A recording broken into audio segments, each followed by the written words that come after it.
ասեն այո այս սահմանադրությանը, պարոն Ավետիսյան, խնդրեմ։ Պետք է գնան եւ այո ասեն սահմանադրությանը, որովհետեւ դա երաշխիք է պետության համընթաց զարգացման համար, դա երաշխիք է ժողովրդավարության ամրապնդման եւ խորացման համար, դա երաշխիք է հստակ իշխանությունների տարանջատման համար, դա երաշխիք է, որովհետեւ ժողովուրդը հնարավորություն ունենա համապատասխան ցայներ հավաքելով օրենսդրական նախաձեռնությամբ ազգային ժողովում հանդես գա, ինչպես նաև հնարավորություն ունի որևիցե հարց հանրաքվեի դնելու, պետք է գնան այո ասեն, որովհետև մենք այս դեպքում հնարավորություն ենք տալիս ընդդիմախոս ուժերի կամ քաղաքական ուժերի ավելի լայն հնարավորություններ է տրվում, սկսած ազգային ժողովի փոխնախագահի ինստիտուտից, վերջացրած քննիչ հանձնախումբ ստեղծելով ազգային ժողովում, գումարած դրան կարևորագույն պաշտոնների ընտրությանը մասնակցելու, այսինքն կայուն կամ մեծամասնության կամ որակյալ մեծամասնության խնդիրն է տրվում ազգային ժողովում, ժողովուրդը պետք է գնա այո ասի, որտեղ այս սահմանադրության նախագծում սոցիալական հիմնախնդիրները ավելի հստակ են եւ այն պարտավորությունները, որ տրվում է պետության վրա ավելի հստակեցված են եւ որ ամենակարևորն է ավելի հստակեցված եւ ավելի խորը իմաստ է ընդունել սահմանադրության նախագծում մարդու իրավունքների խնդիրները։ Այն հիմնական խնդիրները, որոնք պետք է մեր ժողովուրդը այո ասի եւ եթե կան ուրեմն խնդիրներ, որոնք մեր ընդդիմախոսները ոչերը կոնկրետ խնդիրներ առաջ քաշեն, ես կփորձեմ այդ կոնկրետ խնդիրները ավելի մանրամասը բարձրացնել։ Խնդրեմ, լավ, դեղը փոխենք սենց։ Խնդրեմ։ Շորոստը չես բերել։ Շորոստը միացնելն է դժվար թե չէ։ Ուրեմն հարգելի ժուրնալիստներ, ես իհարկե գտնում եմ, որ հրատապ անհրաժեշտություն կա փոխել մեր սահմանադրությունը, գոնե այսպես ասած բարեփոխումներ անել, այդ բարեփոխումների տակ հաճախ չարեփոխումներ են հասկացվում, եւ կարծում եմ հետեւյալը, ընդհանուր առմամբ այն, ինչ առաջարկվում է, շատ գծերով ընդունելի, բայց ցավոք մեր կողմից արված կոնկրետ առաջարկությունները հանրային խորհրդի եւ ազգային ազգային բաների դաշինքը ժողովրդավարների դաշինք կուսակցության կողմից արված որոշ հայաբաններ առաջարկություններ չընդունեցին։ Ես ասեմ իհարկե կարելի է այսպես արագ թվարկել բոլոր առավելությունները, կարելի է նաեւ արագ թվարկել բոլոր այսպես ասած բացասական կողմերը, բայց կարևորը նաեւ որ ոչ մի քաղաքական կուսակցություն չի ներկայացնում անմիջապես իր կողմից առաջարկվածը, ինչպիսին պետք է լինի պետությունը։ Եվ շատ ցավալի է, որ ընդամենը մի բան են ասում, դրա ժամանակը չի, բայց ցավները տանան, բայց երբ է ժամանակ։ Եթե երկիրը այսպիսի խայտառակ վիճակում է եւ առաջ երթին այն պատճառով, որ իշխանական կառուցվածքի մոդելը, որ մենք ընտրել ենք, իշխանական կառուցվածքը, որ աշխատում է Հայաստան Հանրապետությունում, ծայրից ծայր սխալ է, անպատասխանատու իշխանական համակարգ։ Իշխանական համակարգ, որտեղ պարզ չի նույնիսկ ով ինչ ֆունկցիաներ է անում, ով ինչքան կարողանում է, այնքան է վերցնում։ Հիմա պատկերացրեք, ընտրություններին գնում է հանրապետության նախագահ եւ ասում է, ես որ ընտրվեմ թեկնածու,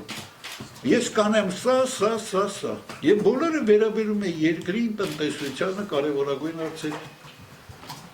Իշխանը ընտրություններին գնում են ազգային ժողովի ընտրությունների մասնակցող կուսակցությունը եւ նորից ասում են ես կանեմ սա եւ նորից այդ բոլորը վերաբերում է երկրին, տնտեսությանը։ Մեկը լինի հանձնող լավ ով է անում։ Հանրապետության նախագահ, թե ազգային ժողովի հաղթող կուսակցություն։ Թե դա կարևոր չի։ Իսկ իսկապես կարևոր չի, որովհետեւ ոչ հանրապետության նախագահը, ոչ ազգային ժողովի ընտրությունների մասնակցող կուսակցությունները պատասխանատվություն չեն կրում իրենց նախընտրական խոստումների համար։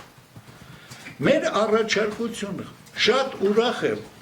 որ այս սահմանադրության նախագիծը, որ առաջարկվել է, այնտեղ կետ կա։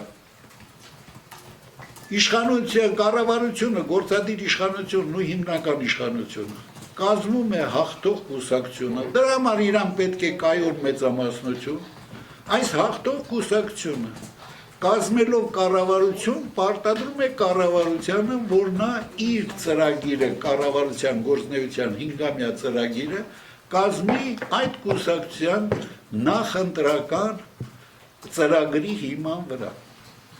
Մենք մենակ մի պարզ բան առաջարկեցինք, ասեցինք հարգելիներս, հնգամյա նախընտրական ընդհանուր ծրագիր, եթե չկատարի այդ կառավարությունը, ումն ենք պատասխանատվության կանչում եւ ոնց։ Եվ առաջարկեցինք մի պարզ հասկանալի մեխանիզմ, ընդհանուր մինչև հանրապետության նախագահին առաջարկեցինք, Գագիկ Հարությունյանի հետ դա քննարկեցինք։ Առաջարկության նախագիծը հետևյալն էր. Պարլամենտի ընտրություններին գնացող կուսակցությունները ներկայացնում են հնգամյա նախընտրական ծրագիր տարեկան կտրվածներով։ Նշելով այն առավելագույն, այսպես ասած, նվազագույն սահմանը եւ առավելագույն սահմանը, որը որ եթե չկատարի նվազագույնը, նա պետք է պատասխանատվություն կրի։ Եվ մենք առաջարկում ենք, որպեսզի ռեալ իշխանական համակարգ լինի պատասխանատվության կրող, պետք է հանրապետության նախագահը ոչ մի առնչություն չունենալով գործադիր իշխանության հետ լինի ընդհանրապես արբիտր հսկող նախագահ։ Նախագահ, որը հետևում է, թե արդյոք կատարում է հաղթող կուսակցության իշխանության գլխավոր մարմնի պարլամենտի հաղթող կուսակցությունը եւ նրա կառավարությունը կատարում է արդյոք իր խոստումները, թե ոչ։ Հանրապետության նախագահը պետք է առաջի տարվա վերջին, եթե նվազագույն պահանջներն էլ չեն կատարվել, պետք է ուղերձով դիմել ժողովրդին եւ այդ կուսակցությանը, ասելով այ դուք չեք կատարում, եթե շարունակեք, ես ստիպված եմ լինելու պարլամենտը ցրել, նոր ընտրություններ կազմակերպել։ Առաջարկության մի հստակ մեխանիզմ, որը հնարավորություն էր տալիս, որպեսզի պատասխանատվություն լինի ժողովրդին դիտերված խոստումների համար, որպեսզի խաբեությունը քիչ լինի, որ մարդիկ վախենան, եթե ոչ իրանց նորից գցրեն, այս անգամ արդեն չեն ընտրել։ Իսկ հիմա ոչ մի պատասխանատվություն։ Հիմա պատկերացրեք, այս սահմանադրությամբ ինչ է նախատեսված, օրինակ ես քաշնեի, ինչ է նախատեսված, որ եթե այսպես ասած կայուն մեծամասնություն կազմող կուսակցությունը կազմել է կառավարություն եւ այդ կառավարությունը չի կատարում նրա նախընտրական ծրագիրը, խոստումները, ինչ պատասխանատվություն է կրում այդ կուսակցությունը եւ նրա կառավարությունը։ Նախ ես շատ արագ չներկայացրի, բայց շատ հակիչ ներկայացրի, հետո պարոն Սադյանը ճիշտ ասած ոչի հետ կապված ոչ մի բան չասեց, ուղղակի իրենց առաջարկության մասին ասեց, որ առաջարկությունը չի ընդրվել, իսկ առաջարկությունը չի ընդրվել, որտեղ դրա ձևը կա 5 տարի հետո այդ նույն կուսակցությունը չի ընդրի ժողովրդի, ժողովրդի խաբել է կուսակցությունը։ Ուրեմն մեր առաջարկությունը դե 2005 թվականին մեր կուսակցության կողմից եղել էր ազգային ժողովում դա քննվել էր, ուղարկվել էր Վենետիկի հանձնաժողով, Վենետիկի հանձնաժողովից եկել էր դրական պատասխան նաև նշումով։ Եվրոպական կառույցներում ընդունված է հնգամյա պարբերություն։ Ներողություն, մի րոպե ուրիշ բան եմ ասում։ Ասում էի մենք պատասխանում ենք հետևյալը։ Նոր անկախ պետություններում, նոր ձևավորվող պետություններում 5 տարին բավական մեծ ժամանակահատված է եւ կարեւորը լինի միջանկյալ պատասխանատվության էլեմենտ։ Ուրեմն միջանկյալ պատասխանատվություն 2 տարին մեկ գոնե։ Վախենան, որ չեն կարող ես, եթե խախտում են։ Այդ միջանկյալ պատասխանատվության խնդիրն է մեր առաջարկության հիմքում դրված։ Պարոն Սադյան, տեսեք ինչ է, 5-ամյան ասում եք շատ է, չէ՞, բայց միևնույն է, եթե քաղաքական ուժը գալիս է ներկա ընդրաշավի, ինքը ներկայացնում է իր այդ 5 տարիների նախատեսվող աշխատանքները։ Այսինքն հետո մենք ինչ ենք անում, 2 տարի հետո, եթե ինչ-որ բան չես արել, այդ քաղաքական ուժը ազգային ժողովից հանում ենք, Ուր մնաց չէ, ներողություն ասեմ, մենք պետք է հասկանանք ինչ ձևով ենք անում եւ արդյոք մենք չենք խաթարում, այստեղ արդյոք ժողովրդավարի 2 տարին մեկ կամ ծեր ասածպես 1 տարին մեկ նորընտրություն անենք, որտեղ քաղաքական չէ, 2 տարիներ շատ է մեր պետության համար, դրա համար պատասխանատվության կա, շատ ճիշտ ասեցիք, որ այսօր նախատեսվող սահմանադրության նախատեսում հստակ դրվում է, որ վարչապետն է պատասխանատու երկրի բոլոր խնդիրների լուծման համար եւ վարչապետը հստակ հաշվետու է ազգային ժողովի առջեւ այն մեծամասնության առջեւ, որ ձևավորում է վարչապետին, այո, որին նշանակում է եւ ձևավորում է կառավարության պատասխանատվության կանչի։ Չէ, մեծամասնությունը պատասխանատու է ժողովրդին։ Խապել է 5 տարի հետո այդ մեծամասնությունը։ Հիմա մի հատ հարց։ 5 տարի հետո տեսեք, դուք եք ասում։ Հələ պատկերացրեք մեխանիզմ, որ գործել է այս երկրում։ Քանի որ այսպես ասած միակ հույսը 5 տարի մեկ ընտրությունների վրա է, իհարկե այս գործող սահմանադրությունում ավելի բարդ մեխանիզմ է։ Այն թվի նոր, այն թվի դուք ընդունեք այդ։ Բայց ես թվին դու եկո։ Որ թվի։ Ուրեմն 95 թվից սկսած ներողություն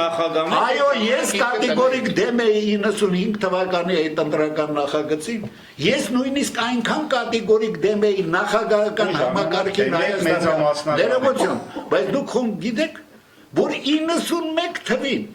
երբ որ նախագահական համակարգ մտցվեց Ես դուրս եկա հրշեին, որովհետև կատեգորիկ դեմ էի այդ նախագահական համակարգին, որը հետագայում 5 ծառայեց 95 թվականի սահմանադրության։ Ուրեմն 95 թվականին ես ամբողջ Հայաստանով մեկ պատտվել եմ ասել եմ ոչ ասեք այս սահմանադրությանը։ 2005 թվականին նույն բանն եմ ասել։ Հիմա վերջում մեղավորվեց։ Չէ, հիմա ինքը այո է։ Չէ, ես ներողություն, մի րոպե ճիշտ է։ Այսօրվա գործող սահմանադրությունը այնքան վատ է, որ նույնիսկ մի փոքր փոփոխություններ չասեմ, բավական լուրջ փոփոխություններ են, պարլամենտական է դառնում նախագահական հանրապետությունը, որ նույնիսկ ես գտնում եմ ոչ ասելու որևէ ռեալ 5 անձամբ ես չունեմ, ավելի լավ է, այո ասի, բայց հետո հույս ունենանք, տեսեք մի հատ ուրիշ կարևոր բան, որ ես չասերեցի ասել, Հայաստանի Հանրապետություն, որտեղ բնակվող հայերի թիվը մոտավորապես 2.5-2.7 միլիոն է եւ աշխարհի հայություն Հայաստանի Հանրապետության հետ միասին 10 միլիոն հարց Հայաստանի Հանրապետությունը պետք է լինի արդյոք բոլոր հայերի հայրենիքը ծառայի բոլորին ունենա իր կառուցվածքում մի մարմին որ հետևի համազգային խնդիրների իրականացման Պետք է արդյոք Հայաստանի Հանրապետությունում լինի երկրորդ իշխանության պալատ պարլամենտում, որի մեջ ընդգրկվեն Սփյուռքի ներկայացուցիչները եւ Հայաստանի տարածքի ներկայացուցիչները մեծամասնական կարգով։ Ներողություն, հանրային խորհուրդը նախ խորհրդակցական մարմին է իրավունքներ ունեք երկրորդ պարլամենտ, օրենսդիր մարմին է։ Կապ ունեն նախագահի հետ։ Ինչ է։ Ներողություն։ Կապի մեջ է։ Ուրեմն ես ուղիղ կապի մեջ եմ նախագահի հետ։ Ես առաջարկել եմ նախագահը չի ընդունել։ Հիմա ես ինչ եմ։ Ասեք, պարոն։ Չէ, իմ ասածը հետևյալն է, պարոն Սադրյանը ներողություն, մի րոպեյան վերջ ասեմ, դուք դեմ եք, որպեսզի հայ ժողովրդի համար մենք ունենանք երկրորդ ներկայացչական մարմին, որի մեջ Սփյուռքի համայնքները 7.5 միլիոն մարդ ներկայացուցիչ ունենան։ Հայաստանը ամբողջ հայ ազգի հայրենիքն է։ Ոնց։ Դա հենց ներողություն, բայց ներողություն։ Բայց դա չի նշանակում որ մենք պետք է միադեղ զուգահեռ պարլամենտ։ Իսկ չի ոչ։ Բա ոչ հայության հարցերը ոնց լուծենք։ Չէ, ներողություն, այդ պարլամենտը իսկ ինչ ֆունկցիաներ պետք է։ Ներողություն, ֆունկցիաներ։ Ասում եմ, հիմա պարլամենտը հավաքող ուրեմն այդ պարլամենտը պետք է ունենա մի րոպե։ Այսօր ունենք տարբեր նմանատիպ։ Ներողություն, հայկական հիմնադրամ, որի նպատակն է փող հավաքել Հայաստանի համար։ Ունենք Սփյուռքի նախարարություն, որ ընդհանրապես ասում է դարձեք տուն։ Ես հիմա դարձեք չէ, եկեք տուն։ Եկեք տուն, եկեք դարձեք, վերադարձեք։ Հիմա հարց։ Ինչ է անում Սփյուռքի նախարարությունը։ Հայաստանի որևէ նախարարության անունը փոխենք եթե հարմար չէ։ Բայց նախարարության ֆունկցիաները ավելացնենք։ Հələ տեսեք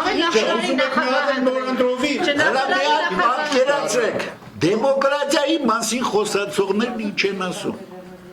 Ասում են Հայաստանի Հանրապետության 2.5 միլիոն առաջարկում է Հայաստանի Հանրապետության 2.5 միլիոն բնակչությունը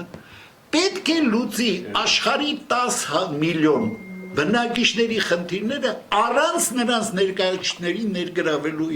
այդ մարմնի կազմում։ Բայց նրանք ինչ գործ ունեն կատեգորիկ բաներ չանես, Բայց չէ, երեք մի հատ հասկանանք ինչ է նշանակում Սփյուռքի ներկայացուցիչներից ստեղծել ալտերնատիվ պարլամենտ։ Ալտերնատիվ չէ, բայց չէ, Որ երկրորդ պալատ ալտերնատիվ է։ Ուրեմն Ամերիկայի պալատ, հա։ Սփյուռքի ներկայացուցիչները։ Երկրորդ պալատը ինչ է անում։ Լավ, ձեր սիրված Ռուսաստանում կա երկրորդ պալատ։ Երկրորդ պալատի, չէ։ Կա Ռուսաստանում երկրորդ պալատ։ Բայց ինչ է անում։ Ինչ է անում։ Տարածքների խնդիրները։ Ոչ որ լուծումը Սիրիայի թե չէ։ Բայց ոչ թե Ռուսաստանից դուրս է։ Շակոբյանը գնալ նախագահ, այսինքն այս բոլոր Ախպեր դու ընտրվում ընդդեղից Սփյուռքի համայնքների կողմից դրվի։ Չէ, ուրիշ բան է, որ մենք ասենք Սփյուռքի նախարարության, ասենք գործառույթներում ինչ-որ հիմա մի հատ ավելի այսօր Սիրիա հայերի հարցը, մի րոպե, կոնկրետ հարց։ Այսօր Սիրիա հայերի հարցը։ Այսօր Ռուսաստանում կատարված, այսպես ասած, ազգային ֆոնի վրա հանցագործությունների հետ կապված հարցերը։ Ով է լուծում։ Միայն Հայաստանի Հանրապետության ներկայացուցիչները։ Թե որևէ մասնակցություն կա թեկուզ Արամ Աբրահամյանի։ Ասում եմ Արա Աբրահամյան։ Չէ, դա կառույցը ներողություն, հենց այդ Արա Աբրահամյանի կառույցը Ռուսաստանում է, դրա համար է։ Հələ տեսեք ինչ ասում։ Ուրեմն հանրապետական կուսակցության ներկայացուցիչը պաշտոնական հայտարարում է։ Մեր գործը չի հայերի հարցի հետ կապված հարցերը լուծել։ Մի խեղաթյուրի է։ Չեմ ասում մեր գործը։ Կա Սփյուռքի նախարարություն, դու ասում ես Ռուսաստանի։ Ռուսաստանում կա հայերի միություն։ Հայերի միությունը, ես իր գործը պետք է անի, չի հայերի հարցերով Բաղում օգնությամբ։ Հայաստանի և Ռուսաստանի իշխանությունը Հայաստանը կապ չունի, դե մենակ Ո՞ս կապ չունի։ Կներեք, չի Ռուսաստանում ինչ-որ հայերի հետ կապված եթե դեպք է լինում, որ Հայաստանի իշխանությունները կապ չունեն, կապ չեն միջակայքում։ Այո, միանշանակ է դրան, այո։ Ես ասեմ հետևյալը, ես ինքս իհարկե կողմ եմ, որ այո ասվի, բայց նշում եմ հատուկ, որ մեր առաջարկությունը երկրորդ պալատ ստեղծելու չընդունվեց։ Եվ դա ուղղակիորեն գնաք ասեք ոչ, թե գնաք ասեք այո։ Բերեք հանրային խորհրդի լիազորությունները ավելացրեք, որոշակիորեն թող զբաղեն տեսեք ինչ ասում։ Ախր հարգելուց գոհ է։ Ներողություն մի րոպե, հələ պատկերացրեք հետևյալը, մենք կոնկրետ առաջարկել ենք հանրային խորհրդի լիազորություններն ավելացնել, ավելի սահմանադրության մեջ նշված հանրային խորհուրդը կառավարության խորհրդակցական մարմինն է բառը փոխել, գրել հանրային խորհուրդը օրենքով ստեղծված մարմին։ Հələ տեսեք, խորհրդակցական մարմին վերնագիրը դնելուց հետո ասում են բարեք, ո՞նց անենք խորհրդակցական ենք։ Առաջարկություններ։ Ասենք փոխեք, բայց չփոխեք։ Մեր գրավեք Սփյուռքի ներկայացուցիչ։ Բայց ինչի՞ չհամաձայնվեցիք փոխել։ Մեկ Անավետիսեմ Բադրաստան, եթե դեկտեմբերի 6-ին քաղաքացին ոչ ասեի կառավարական փոփոխություններ, ինչ կփոխեցնի։ Նախ ուզում եմ հասկանալ հիմքը որն է ոչ ասելու, քաղաքացին ինչ հիմքով է ոչ ասելու։ Գիտեք, երբ որ ասում են ոչ, ես ուզում եմ հասկանալ ոչի հիմնավորումը։ Կներեք, բայց ես մինչև օրս հստակ հիմնավորում ոչի չեմ գտել։ Տարբեր մամուլի ասուլիսներ տեսել եմ։ Եկել են ոչ թե կոնկրետ հիմնավորում են ասում ինչի են ոչ, որտեղ ընդդիմությանը շատ տեղ եք տալիս։ Ինչի են ոչ, որտեղ 15 տարի բոլոր քաղաքական ուժերը ընդդիմախոս ասել էին 100% համամասնական է լինել, որ 100% համամասնական է, ինչ են ոչ որ ժողովրդին լիազորություններ են տալիս, ինչ են ոչ որ հստակ պարլամենտն է վերցնում ամբողջ իշխանությունը եւ փորձում է վերահսկելի դարձնել։ Հասկանում եք, գալիս են առանձին հոդվածներով ասում են, այս հոդվածը այս բառը սպես ճիշտ չի։ Գիտեք, դա հիմք չի ոչ ասել։ Միգուցե այսօր մի տասնյակ հոդվածներում ինչ-որ մի գիտությունների տեխնոլոգիայի կամ մի դոկտորի համար այդ բառը կամ մի քաղաքական ուժի համար այդ բառը ընդունելի չէ, բայց դա հիմք չի տալիս, որովհետեւ այսօր վեր կենան ասեն ոչ ենք ասելու, ինչին եք ոչ ասում։ Ժողովրդավարության ամրապնդմանը, ժողովրդավարության խորացմանը, մարդու իրավունքների հստակեցմանը, սոցիալական խնդիրների հստակեցմանը, իշխանության տարանջատմանը, ինչին են ոչ ասում։ Երկրորդ բալա չունենալու։ Այ, հանրային խորհուրդը, խնդրեմ։ Ուրեմն հնարավորություն, ես ասեմ հետևյալը, ես ինքս գտնում եմ։ Բայց մեկ Որ այլ պետք է այսօրվա դրությամբ ես գտնում եմ, որ անձամբ ես այո եմ ասելու, որովհետև ճարահատյալ։ Ոնե ավելի լավ հնարավորություն, բայց որ ճարահատյալը չասեմ խափեմ։ Հիմա հետևյալը, քանի որ սա ավելի լավ է, քան ստե գործողը, Եվ քանի որ անհնար է հիմա ազդել այս բառը ազգային ժողովի վրա եւ ստիպել նրան, որպեսզի այդ անհնարությունը մի քիչ ավելի լավացնի, ժողովին միայն կարելի է Եղավ, հասկանալի։ Հիմա ես ասում եմ, քանի որ ճարահատյանը, իսկ ես կուզենայի մի բան ավելացնել, ոչ ինչի են ասումի մեջ պետք է հատուկ ավելացնել մի բան էլ։ Հələ պատկերացրեք, մարդակենտրոն կուսակցություններ Գագիկ Ծառուկյան, Բարգավաճ Հայաստան, Ռոբերտ Քոչարյան ինչ-որ հերվից, տարբեր մարդիկ, որոնց կյանքի նպատակն է եղել դառնալ թագավոր, նույնիսկ Պարուր Հայրիկյանը, հիմա պատկերացրեք, մարդիկ, որոնք ամբողջ կյանքում երազել են դառնալ առաջի դեմք, հանկարծ փոխվում է սահմանադրության կառուցվածքը, առաջի դեմ գաղափար չի լինում։ Այն ինչ-որ վարչապետը այնել տրովի բնական առաջի դեմ կա ազգային ժողովի հաղթող կուսակցությունն է, կուսակցության ղեկավար։ Եվ բոլորս էլ հասկանում ենք ինչի համար է սահմանադրական փոփոխությունն։ Եվ այս դեպքում այս մարդկանց երազանքը կյանքի նպատակը գնում է, եւ նրանց ենթակա կուսակցությունները բնականը պետք է ասեն ոչ։ Այս հիմնական Բարգավաճն այո է։ Դե հիմա ճարահատյանը ոչ ասողները դառնում են այո այդ ուրիշ հարցը։ Հիմին հասնենք հարցերին, թույլ տանք հարցեր տան, հարցեր ունեք։ Անվտանգության տեսանկյունից ասում են խորհրդարանական համակարգ անվտանգությանը կսպառնայի։ Ո՞րս է դա իսկ այդ հարցում Ուրեմն բնական է մի հատ մեծ խնդրեմ կա, լուրջ խնդրեմ է, դա հետևյալն է։ Գոնե այս եվրազիական տարածքում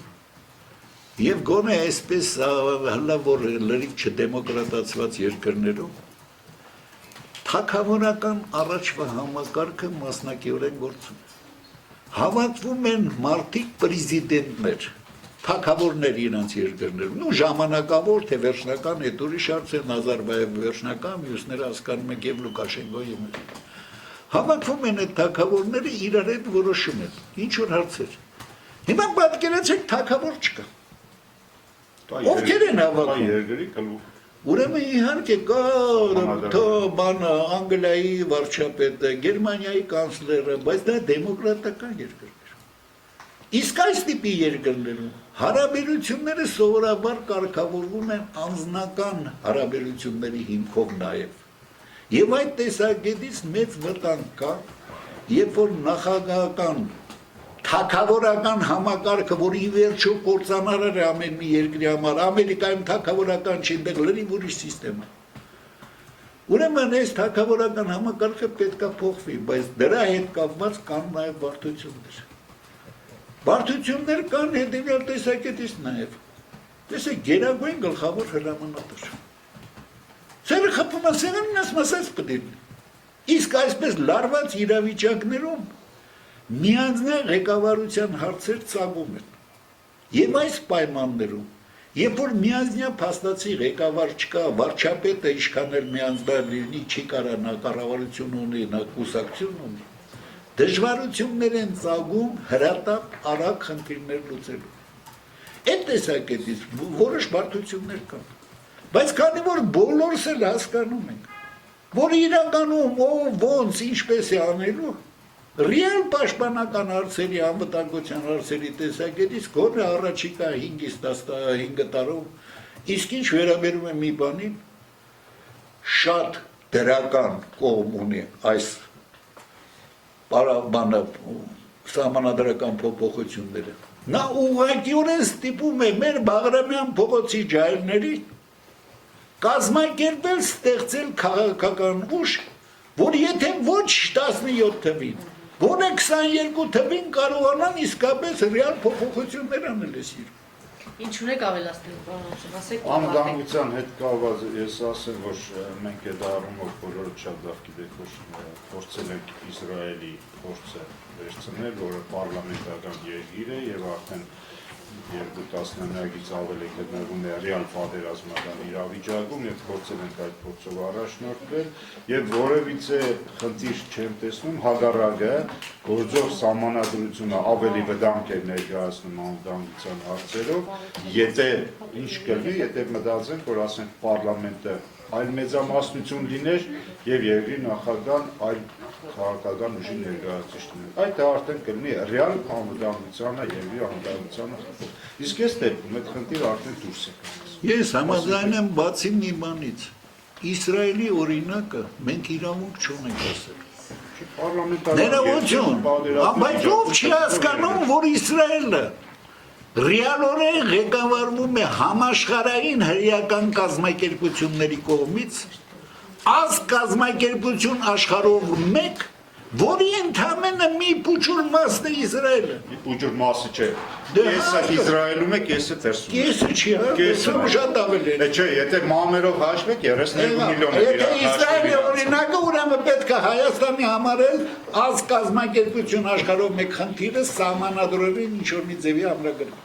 որը որ չարեցին։ Էլի առաջարկությունը չնայեցին։ Գնացինք, ստեսություն։ Շնորհակալություն։ Да.